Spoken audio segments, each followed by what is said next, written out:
This is the Situation Room, the only way to start your day. Advocate for anyone. You know why? What you want ikifika saa hiyo, then we know what to do. You're well? I'm good. Nice. How are you? Go fit. Day one down, you're well? Day one down, yes. That's We good. just get into day two. Yeah. We started on a sad note though because I lost someone. Mzee Tariko Mohammed passed on the day before Ramadan. He was buried yesterday around 4 p.m. So to the family and friends, poleni sana. Poleni sana kabisa. Yeah. Poleni sana. He comes from Kwale County. Yeah. Good man. I emceed an event with him. And yeah, it's memories now. Tough to hear. Yeah. Tough to hear. May you rest in peace. May he for rest sure. in peace. How's everybody this morning? Getting into it. It took a skeleton, but we're going to get there eventually. People are still on the way, but the show will continue either way. It's now 16 minutes after 6 o'clock. Welcome to the Situation Room on this Thursday. It's the 19th. About what date it is? Today. Yeah, I'm 19th. so confused. It's the 19th, isn't it? 19th, yeah. Yeah. It's the 19th of February, and a number of things to be discussed. The political temperatures still continue to wane, but we'll talk about some of those things today. So let me let you in on the conversations that we'll have today, and then we'll get into it proper. Cindy. All right, we start off with a conversation. Okay, where am I? I am here. We're going to start off at 7 o'clock with Dr. Agnes Zani. You know who she is? She's a chairperson of the committee to oversee the implementation of the 10-point agenda and the NADCO report.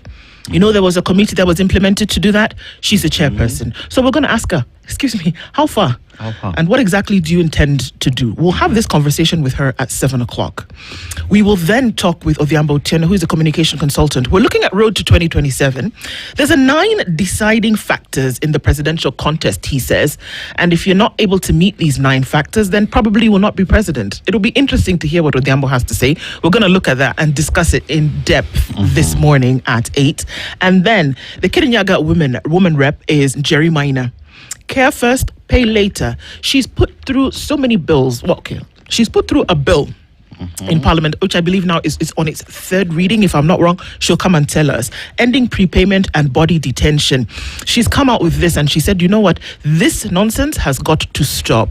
This thing whereby somebody is on their deathbed and has presented themselves to hospital and you're saying, how far money before you save life? She says, no. And then in the unfortunate event where someone has passed on, do not detain their body. Allow them to go and bury their loved ones and then have some kind of conversation about what they will do to pay.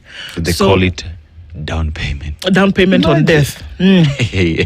So we're going to have that conversation at 9 o'clock with Jerry Minor. She'll join us and we'll go into that. So that's what it looks like today. It's going to be an interesting Thursday because quite a number of pertinent conversations that we'll be having. Each and every one of them that we do have is something about what everybody's going through at the moment. So that's what we do at the Situation Room this morning, getting into it.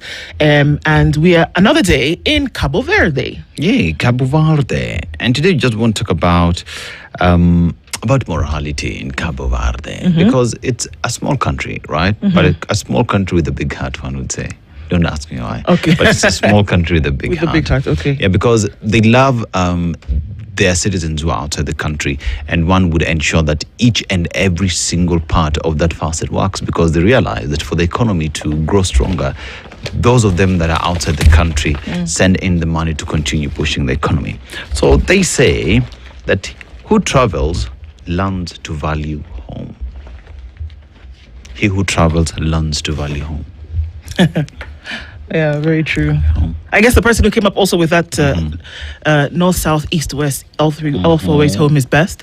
Where you go and the things that you see, you value where you've come from. It's true that you always remember where you're coming from, and that doesn't matter where you go. You actually do. Absolutely agree. Absolutely, it's a great one. Yeah. It's beautiful, man. It's beautiful because whichever the case, you travel, and there's always the sense that I don't belong here, man. Something tells you that, doesn't it? It's just not my home. But once you're home with your people, your surrounding, your meals, it slaps different when you eat it from home. It's true. I have to agree. I mean, because I've lived in Kenya for some time, but I mean, Yeah. But it's not home. It's very, very different from what I know and who I am. So, I mean, there's this thing that when you're with your people, you feel like you're connected to the earth, your ancestors. I don't know.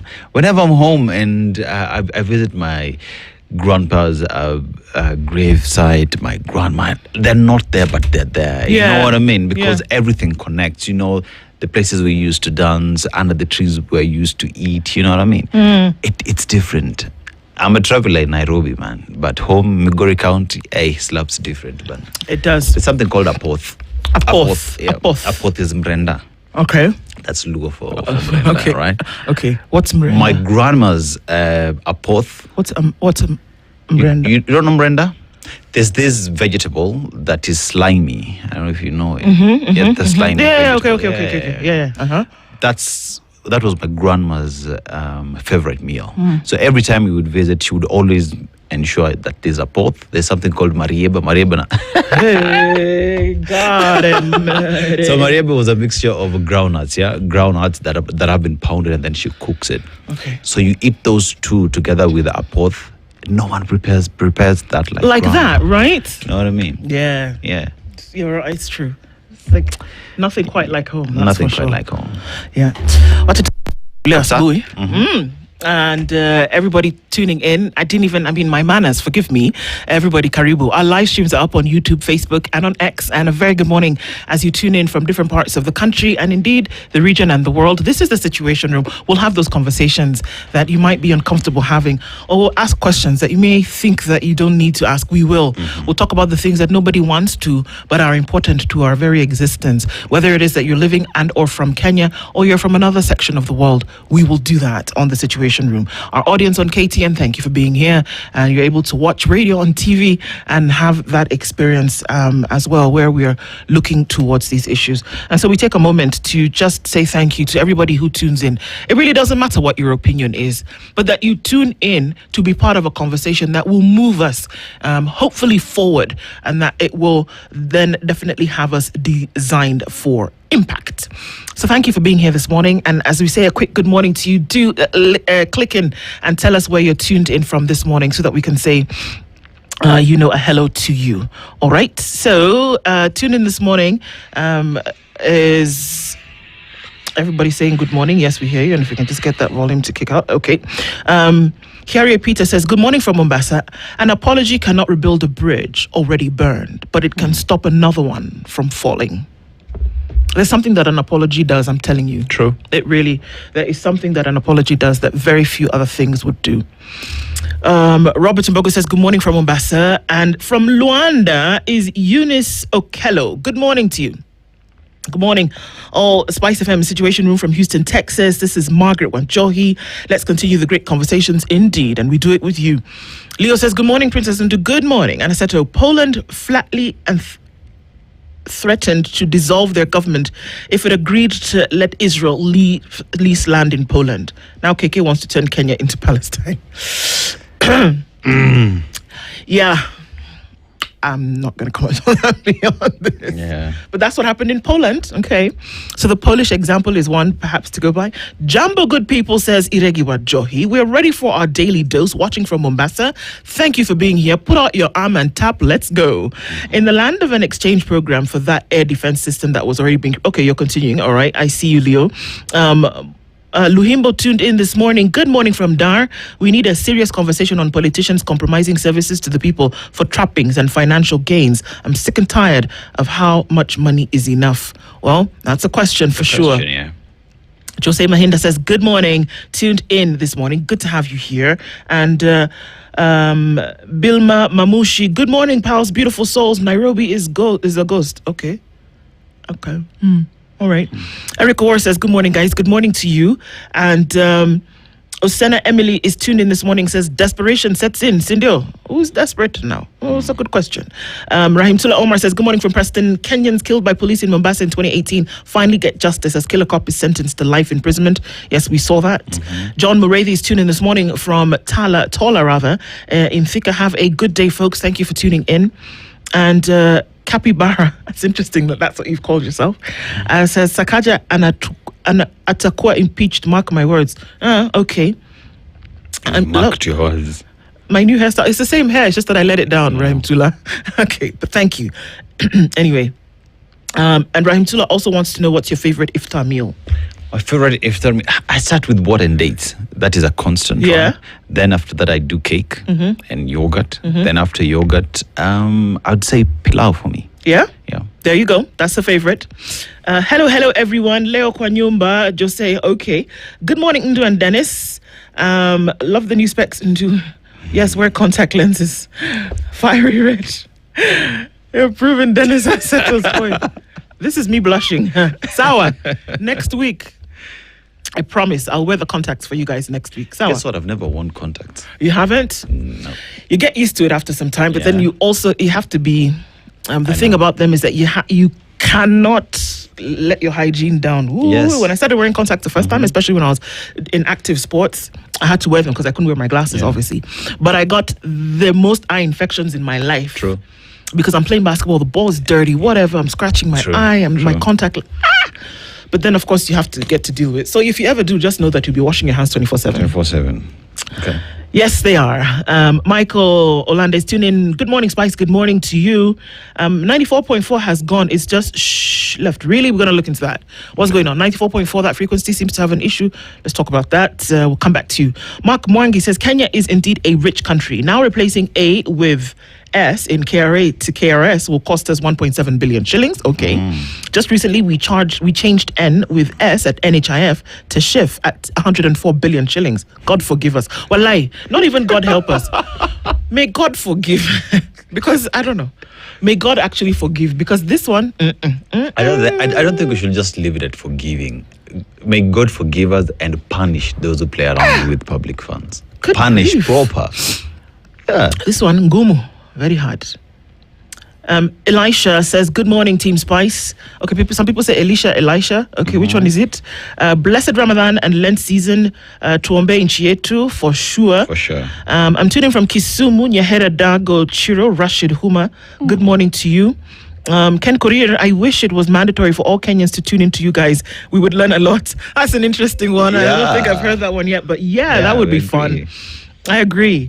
Raphael is tuned in from Rwaka. Good morning to you. And Newton is tuned in from Nyakach this morning and catching the show. Washida Wilfred, good morning. Ndona Seto tuned in from Gishugu. Good morning to you. David Mangari is also tuned in to Spice FM and watching this morning.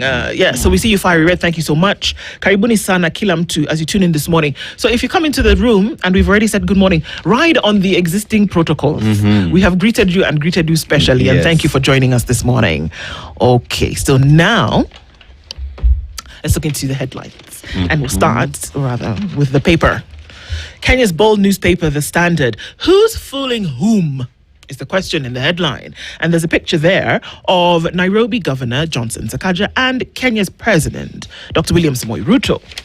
Before the ink had dried on the cooperation agreement between President William Ruto and Nairobi Governor Johnson Sakaja, a political backlash had already erupted. Critics are branding the 80 billion shilling pact a backdoor takeover disguised as a partnership. Senators, MPs, and civil society groups say the opaque deal sidelines the Senate and County Assembly, skirts public participation, and risks reviving the ghost of NMS. With billions to play as the 2027 contest edges closer, opponents argue the capital city is being turned into a high-stakes arena for graft. It's interesting because nobody who commented on it who said anything different. And I think this is all coming from different quarters. So let's look at some of the numbers. 35 billion shillings down. The deal is estimated to involve between 25 billion and 35 billion shillings annually tied to revenue collection, infrastructure spending, health services, land approvals, and debt obligations. So some of this money... So that's what Nairobi County actually gets from collection. Yeah. Okay. The national government is set to take over 5 Nairobi County departments: transport and traffic management, health services, partially, revenue collection and enforcement, urban planning, housing and public land. Are you surprised? And environment and solid waste management. Okay. So that's what they're going to take over. The upside of 33 billion shillings, sanitation and sewerage, Nairobi River regeneration. 9 billion shillings is to construct 2 parallel 27-kilometer trunk sewer networks along the Nairobi River corridor, and 8.7 billion shillings, roads, bridges and drainage. 2 billion shillings already allocated to complete phase 1 Kura roads within 2 months. Okay. Okay. Nina maswali. Many, because if you have this money, why are you looking for more? If you didn't do this in 4 years, if you didn't do it in 14 years, what do you think is going to happen in 1 year? This is not castigating or being facetious in any way. If you didn't, okay, let's take the current administration of the governor, not even of the presidency. If you were not able to handle these things in 4 years, what miracle do you think is going to happen that you will now do it in 1.5? Okay, 1 and 4 months. I see no way you can do that. Because if then, the upside window is, if you're able to do that within 1.5 years, right, goes to show that you're just not willing to do this job from the word go. I work. Right? Yeah. Even a child could figure out that mathematics. You're not able to do it in this period of time. Yeah. What's to make you imagine that you can do it in a year? We're going to look into it a little bit more, of course. Muslims, Ramadan and Christian Lent begin in a rare coincidence. Yesterday was Ash Wednesday. Yesterday was also that after the sighting of the moon, that meant that Ramadan started. It's rare. It's kind of like Halley's Comet that you'll find that both of these happen on the same day. But with the cyclical nature of this, it's bound that they will meet. It's also bound that Ramadan and Christmas will collide at some point again. Right? I think in 2 years. In 2 years, it's going to happen. I mean, I remember a time where Ramadan was in the summer. So it's cyclical, but this was interesting to see that happened. The court slashes YT to bail to 20 million shillings in graft case. We're still talking about this thing, Happy. So it's possible that he could be out and about. Don't be surprised. They give him this bail, he makes the bail. Then he'll be walking around and say, please, make me governor of Kiabu. Yeah. See, I'm still innocent until proven guilty. We need until all avenues of appeal have been exhausted. Yeah. That's what they tell us. The law truly is a cross between a donkey and a horse. Half handful tricks. Karegi vows fans with football magic and flair. That was fun to see as well. A family alleges cover up in man's autopsy. We'll look into that. Outcry. Why leaders want 80 billion shillings Sakaja-Ruto deal shelved. Somebody already went to court yesterday petitioning the High Court to halt this agreement. Litigation in this. When you say that Kenyans are the society is highly litigious. Oh my goodness, there it is. Somebody ran to court real quick and said, excuse me. Stop it. Stop it. Koti. Teacher, please come and see what they're doing. We're not interested. They're breaking in the law. Yeah. Remind them. So it's just interesting to then see that is the way this will go in. Fears grow over roles of Nairobi Metro Police. That's another headline that we see there. Ruto turns to Uhuru's playbook as he navigates politics. This Uhuru's playbook, it's the one where we're talking about where the NMS essentially was then used or is being used. I just think it's very interesting that you can castigate one thing on one side and then proceed to do the same thing. I don't know that there's any difference. Is there a difference? The new formation between Ruto and Sakaja, is it NMS using the back door?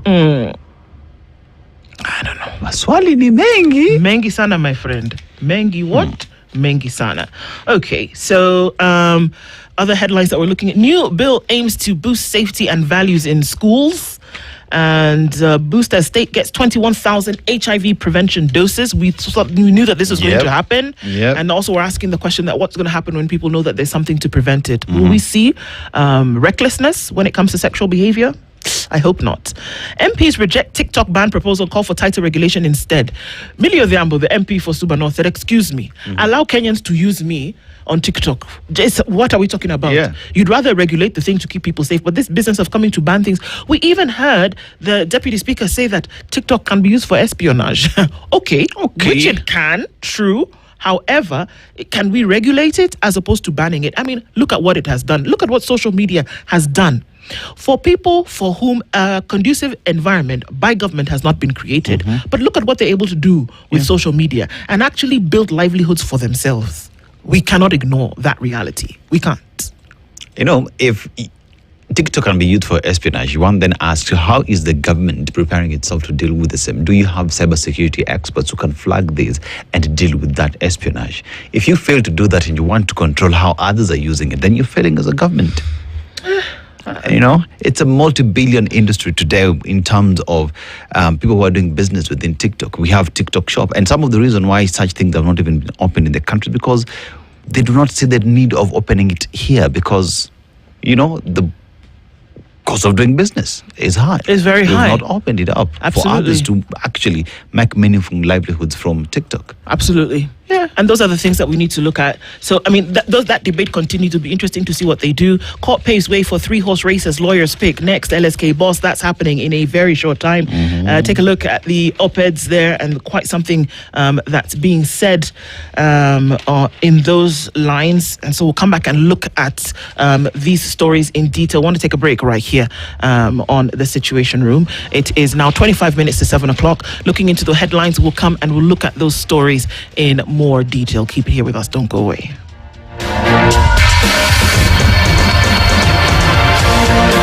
This is the Situation Room, the only way to start your day. This is the Situation Room, the only way to start your day. Now, the cooperation pact to run Nairobi County between Governor Johnson Sakaja and President William Ruto signed on Tuesday has generated heated debate and faces backlash from Nairobi leaders led by Senator Edwin Sifuna and Embakasi East MP Babu Owino. Many leaders and Kenyans have also raised questions about how the revenue collected will be shared and whether the Senate or the County Assembly will be responsible for auditing the steering committee. A petition in the High Court has been certified as urgent and will be heard on the 16th of March. Two activists want the court to determine that the pact is illegal, arguing that the public was not involved and that its spirit negates the tenets of devolution. Katiba Institute also says it has written to the Nairobi City County Secretary under Article 35 of the Constitution and the Access of Information Act requesting full disclosure on the reported partnership between the national government and Nairobi City County in the performance of county functions. Executive Director Nora Mbagathi said the Institute will move quickly to seek clarity on the legal basis, scope, financing agreements, and the County Assembly's involvement in what it termed a suspicious deal. The Law Society of Kenya also warned that the 80 billion shillings framework cooperation agreement could lead to a replica of the Nairobi Metropolitan Services. Now, even with the realization that the Nairobi County still collects the highest amount, the question is whether the county is trying to say it is not able to sustainably run its function and hence needs the government's support. We might see in words that they will say it is not an MS, but in action it could turn out to be. That's according to LSK President Faith Odhiambo. Now, according to leaders who spoke yesterday, the agreement will complicate oversight and accountability processes by the Assembly, Senate, and the Office of the Auditor General and could become an avenue for grand corruption. You know what? Yes. You see that joke that we saw sometimes whereby somebody's wrapped a gift and somebody says, can you guess what it is? What it is. And there's two big circles, one at this side, one the other side, and then they've wrapped it with wrapping paper. You look at the thing and you know that it's a bicycle. Yes. Senor. But somebody's trying to convince you that it's otherwise. We've gotten to the place whereby immediately something happens, people can see it for what it is. Guess what? You who is presenting the gift, you can also see it for what it is. So actually what surprises me is not that people are reacting this way. What surprises me is that still you try to convince people that what it is that you're doing is different from what they are seeing. Because I want to ask you, if this person endorsed by you to then be able to do this job has been in office for 3 years and some odd months and has not been able to deliver, what is that saying about their capacity to do the job? Secondly, what is that saying about your intentions to complete these said projects that have not been done in 3.5 years? Yeah. Hello? You know, the Anybody home? Another question is, in all this deal, because it's said to be an agreement that is backed by the law, whichever way they looked at it, we have the advisor to government, which is the Attorney General. No, they were sacked. Oh, no, that one is still there. Sorry. Attorney General, right? And one asks the question, with all these issues that are being raised, one asks the question, where was the government's legal advisor with regard to this partnership and agreement? Because Nairobi County does not belong to Sakaja. Neither does it belong to William Ruto. The Kenyans who went to the ballot and they voted for the governor to get in there and vote. When you decide to sit in a boardroom and share this power, I want to ask the question, how about the Monanchi that decided that it is the governor who's supposed to do that? How do you rope them into this conversation so that they can tell you, yes, we agree, or yes, or we don't? And that also has to be brought in together with the county assembly, who are the chief overseers of what the governor is doing. Were they involved in this conversation? Has it even been taken to Senate, which is supposed to oversight? No, it has not. To oversee the county. It has not. Nairobi Senator yesterday came out and made a statement, of course, within his capacity as senator. And what did he say? This thing that you're doing doesn't make sense. Yeah. However, we're not going to leave it there. What I would have done, because you said that we should not just complain, we provide solutions. What I would have done, number one, you collapse all of these many outfits that you have and then ensure service delivery, mandatory service delivery in these sectors. Number two, pay your pending bills. You have 1 billion shillings in pending bills. Pay people their bills. You will start to see that sources open up because you have paid your pending bills. There are certain functions that you need to mandate people to do. Whereas the Constitution provides for an agreement between national and county government. The question then becomes, okay, that's fine. It is not that you did it. It is how you did it. It's the process. Number one. Nairobi is not the only city in Kenya. What is going to happen when Eldoret, who was just given cityship? City status. Bus. The other day. What if they decide, Wasingishu County decides, Missioni. Okay. Other cities, Nakuru County decides, we cannot. Kisumu County decides, this city thing, we need the national government. Is the national government going to step in and help all of these cities when they realize that they cannot do their job? Or will there be some kind of castigation upon those people and say, no, you were elected, do your job? Nini Nairobi? But even then, one asks another question is, the president as the leader of Kenya Kwanza, right? And the one who's running affairs of the country as donated by Kenyans, what his role in ensuring that his party member, who is governor of Nairobi County, actually does deliver according to manifesto that the president had, manifesto that the governor had, because those things must be tied at the hip. What is the president's role in ensuring that the governor in the past 3 years actually did what he promised Nairobi residents? If the president is not able to check in the governor, then I'm sorry, Bana. Both of you guys belong in the same gunia and should be tied and taken out. I'm sorry. Time matters. Because we're looking at this thing a year to the election, where we know, come on guys, a year to an election, it's not just Kenya, any country. People are not thinking about what it is that they're supposed to be doing. People are thinking about, oh snap, how am I going to make sure I get back? We know very well that very little work is done. Now we're talking about absorption of 80 billion shillings, and we're also making sure that certain services that didn't work for the last 3.5 years. I keep going back to this thing.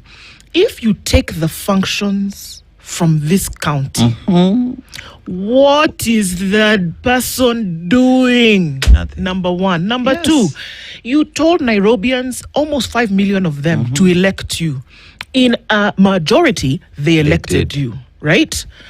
Then now the work that they elected you to do, you say you can't do. Why didn't you go back to them and tell them, excuse me guys, tuko na shida hapa, something is not working? Why didn't you tell them? You bypass them and go to somebody else and they say, okay, how about we fix this thing? And then you leave Nairobi in a stinking mess. Literally a stinking mess. Why didn't you go back to the people to tell them? If you're unable to do it, do the honorable thing, resign. Leave it. So that we know that Nairobi does not have a governor. Then there is conversation. Then we know what we're doing. Who will take care of Nairobi because the governor has left office. Absolutely. I'm not saying it as eloquently as the senator said yesterday, but that's the gist of it, man. Yeah. That there's some things you cannot play around with. You can't. And this is one of them. Woe unto this city and country if after a year, you see these things that are being said, big English, many lighting, 3.7 billion shillings on lighting, I don't know what, cleaning the city rivers so that you can swim in the river and see the other side. If those things happen. I don't know if I can shave my head twice. I'm still waiting for the guys for Bungoma to be indicted. I shave my head. But in this case, I don't know. Yesterday we just found out that the county has collected close to 60 billion through taxes. Ndiyo pesa imeenda. That today we're talking about 80 billion shillings. That means if we wanted to work in the city, to make the city work, we would have done it. But this one, I work. Wacha tuambiane ukweli. Come on. It's the truth. Me, I like Johnson Sakaja. As in, I can sit and have a conversation. Good guy. Lakini bana. Kama umeshindwa. Hapana. It's just the truth. No hard feelings. Though there should be hard feelings in some cases, bwana. People gave you their vote in the city. No. And this is a city of high political profile, and then now this is what imagine hapana. No. We have to say it as it is. It's not, and it's not coming from a bad place. It's just recognizing that you're my friend, but you can't do it. Leave it for someone who can do it. Simple. You guys, wait. Wasingishu governor naitwa nani? Koti moja. Nakuru County governor is Susan Kika. She will come and now say, these things in Nakuru tusaidie. Or how? Professor Anyang' Nyong'o will come and tell you guys that, you know what, kuna vile, in the next 1.5 years, I need her. Come on. Yeah. And then Abdul Samad will say, hey, hata hii bahari, Museveni alisema nataka nimeshindwa kuiprotect. Those are the games that are being played. We shouldn't let that happen. Yeah. You know what? They say give benefit of the doubt. Okay. No. I'm doubting. I'm not giving that benefit. February. I doubt nothing will happen. I doubt. You and benefit and doubt. Me, benefit and doubt are not in the same. Their doubt is. Me, I choose doubt. I take doubt. Benefit does not exist here.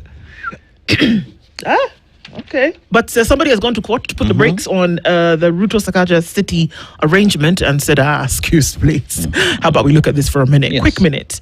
And of course, Babu Owino, as the member of parliament for Embakasi East yesterday, also came out and gave a statement, and he said, you know what, excuse me, guys. Absorption, 80 billion in one, it will not happen. CRTO, we're going to try. It's not going to happen.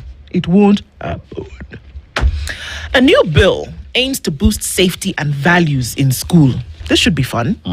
Schools may soon be required to teach self-defense classes under a proposed law if approved by Parliament. The Education Laws Bill 2025, sponsored by Suba South Member of Parliament Karoli Omondi, seeks to make personal safety training compulsory and introduce a new subject called nationhood science. If enacted, pupils from early childhood to university will undertake structured lessons in personal safety, discipline, resilience, and patriotism. We're going to teach it. Schools would be required to introduce age-appropriate self-defense classes, engage qualified instructors, and incorporate situational awareness and response strategies. Nationhood science is designed to cultivate national values outlined in Article 10 of the Constitution, including unity, integrity, entrepreneurship, innovation, and civic responsibility. The bill also prohibits corporal punishment, torture, gender-based discrimination, and any inhumane treatment in schools. Under proposed changes in the Universities Act and TVET institutions, nationhood science will be embedded in curricula, ensuring students across all levels learn ethics, leadership, and civic duties alongside their professional courses. I started laughing at the beginning when I read it earlier, but I said, you know what? No, Ndu. Somebody's got to do something. That maybe this process of imbibing certain values should actually be corralled at an early age, because we grow up, and it's close to, if not impossible, to change the course of a man's character when he's older. Yeah. So the time you want to do this is when they are still learning and socializing. That people understand, because look, if you want to look at the country on earth where people are the greatest patriots, the United States of America, we know. But do you know this thing is almost cult-like, whereby they believe in their country, they believe in their flag and everything. You cannot tell them anything else. Yeah. But they start when they're in school. There's something to be said for it. So Karoli Omondi might be onto something here, and that we keep talking about it. You want people to change, or you want people to grow up with a certain way of doing things, start when they're young. Now, later on, we'll talk about integrity. They didn't learn. They learned it all along in life, and they're practicing it adult. You want to change it, or you want to set the clock, set it when they're young. So on that, I would actually agree. It would be interesting to see how far this goes. You know, I went through these things in primary, though.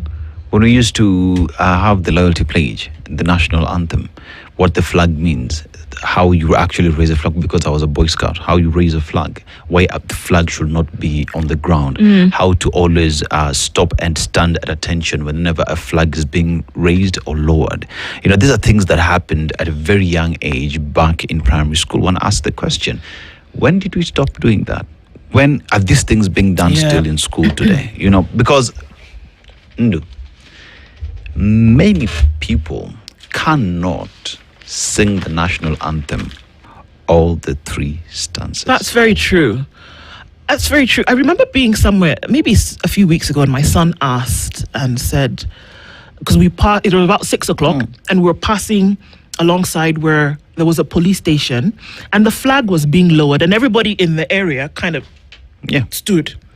And so he was wondering, why are they standing? And I thought to myself later, this is something that everybody actually kind of should know. Yeah. So this kind, I guess, makes sense with what Karoli is trying to do. Yeah. But you see, the fact that there are individuals who stopped, it's because they understand what that meant. That means at some point in their life, it was a practice. It was a practice, something that was being done on a daily basis. Yeah. So at some point, we stopped seeing the need. We stopped seeing the importance of being patriotic to the nation, that we never pumped this information to people. And then again, we look at the national anthem. How many people know the history of the national anthem? Do they know that it was a lullaby? Do we even know where that individual is? Some place in Tana River. Wow. You know, there's a story behind all these things on how we ended up having all this. So if we just stop to look at even the flag, what do the colors mean? Why are they there? What was the process of coming up with that? I mean, there is much more that you can do just by teaching that in school, because it's information that is available. But we stopped at some point. It's true. Yeah. It's true. Wow, I mean, there's some deep stuff there, and it would be nice to see what Parliament will do with this. If it'll make it to, you know, the readings and then the debates and then seeing a passing of such, I think it's necessary. The question now, I don't know why I just sorry, felt some type of...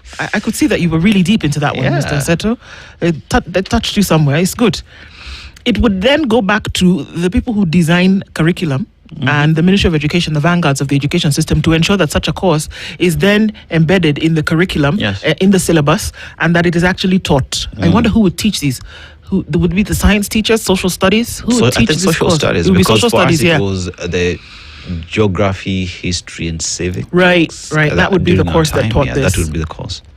Everybody's looking for solutions, guys. This would be a solution, and I actually think about it later. And I'm gonna apologize to Karoli Omondi, because I laughed in the beginning. I was like, oh, what a joke! But actually, no. You know what? These are the things that we often look for when we have conversations, and we say, so what's the solution to this thing that's eating away at the very core of society? Somebody should talk to some House of Representatives members in Nigeria as well, and other countries where we have these issues as adults. You start when they're young.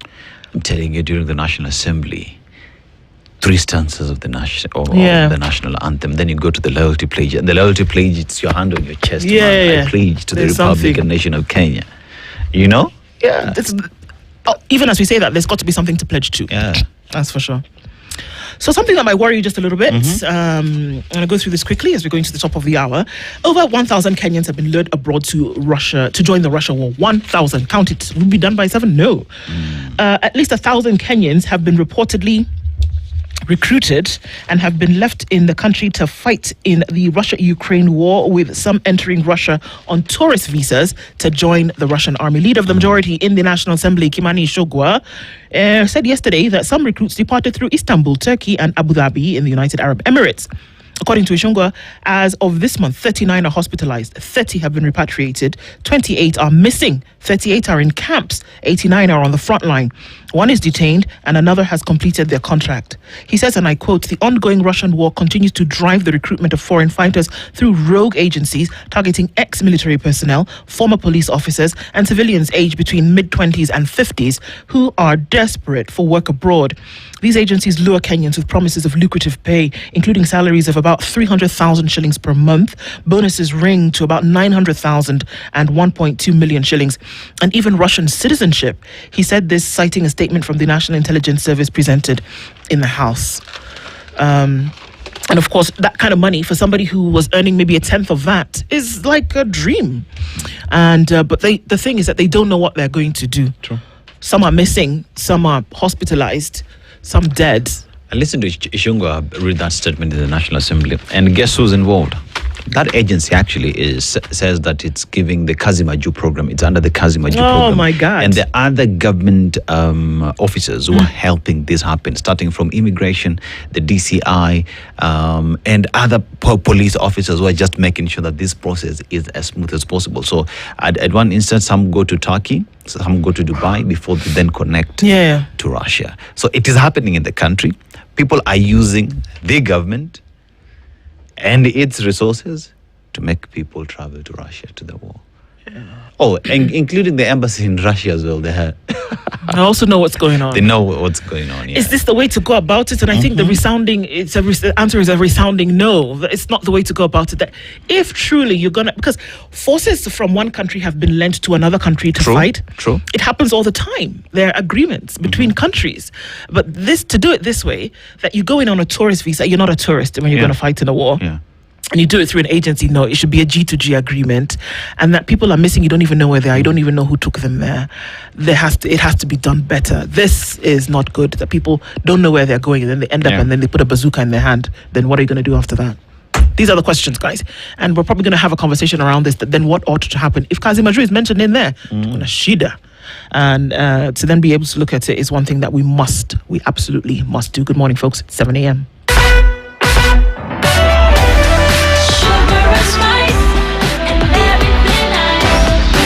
This is the Situation Room.